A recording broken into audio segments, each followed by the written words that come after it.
Hello everyone. I hope you all must have gone through the case of this riddle. So before directly going to the remedy, let's first analyze the case. ये जो patient आई थी उसने कुछ दवाई ले ली थी कुछ दूसरे प्रॉब्लम के लिए और उसकी वजह से उसे एक एलर्जिक रिएक्शन डेवलप हुई थी.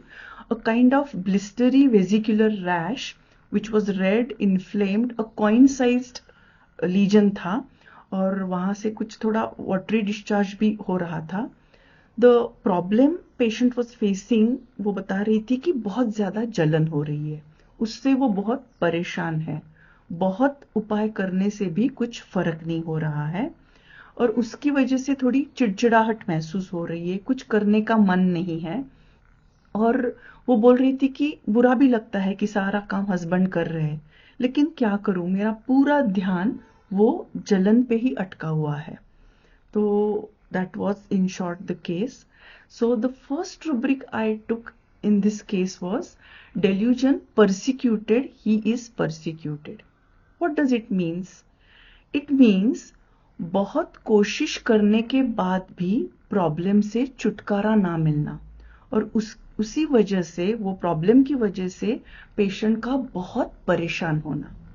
यहाँ पे भी ये पेशेंट जलन की वजह से इतनी ज्यादा परेशान हुई थी कि कुछ मलम लगाए, मेडिसिन लिए, लेकिन उससे उसे छुटकारा नहीं मिल रहा था.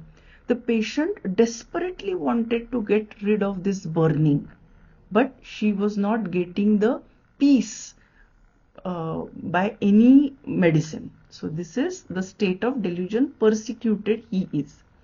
Next rubric I took was irritability, pain during. So ये जलन की वजह से, जलन की मीन्स पेन, उसकी वजह से वो बहुत चिड़चिड़ाहट महसूस कर रही थी. That's why I took this rubric. The third rubric I took was delusion, possessed being. ये थोड़ा अलग रुब्रिक है. What do you mean by possessed? Possessed means हावी होना. To be under someone's influence.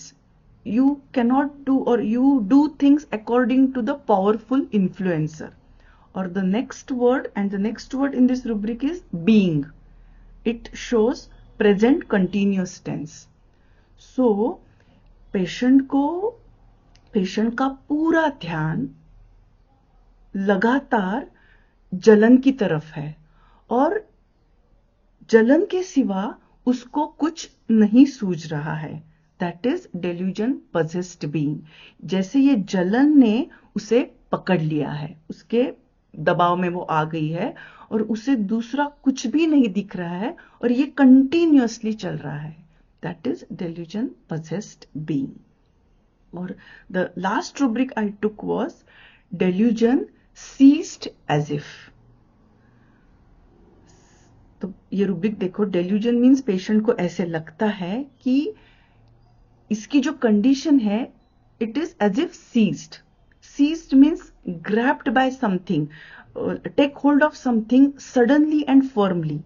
ये डिसीज ने सडनली उसे grab किया है और उसकी वजह से उसका पूरा काम कंप्लीटली स्टॉप हो गया है. जैसे कि कंप्लीट स्टॉप हो गया है कि ये पेशेंट में जलन की वजह से, ये स्किन प्रॉब्लम की वजह से वो पेशेंट का जो पूरा काम चल रहा था, रूटीन चल रहा था, वो कंप्लीट स्टॉप हो गया और वो एक जगह पे सीज हो गई. तो ये रुब्रिक में two words are very important. The patient's activities are completely stopped by this disease. So suddenness, sudden and complete. Only these two words, if they are present, then you can qualify this rubric is delusion ceased as if. So after taking all these four rubrics, I give this patient the remedy Cantharis. I started with the potency 30 and went up to 0/3.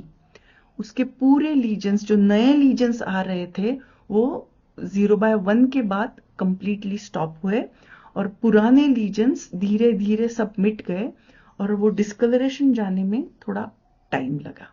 Okay, I hope I am helpful to you by this understanding.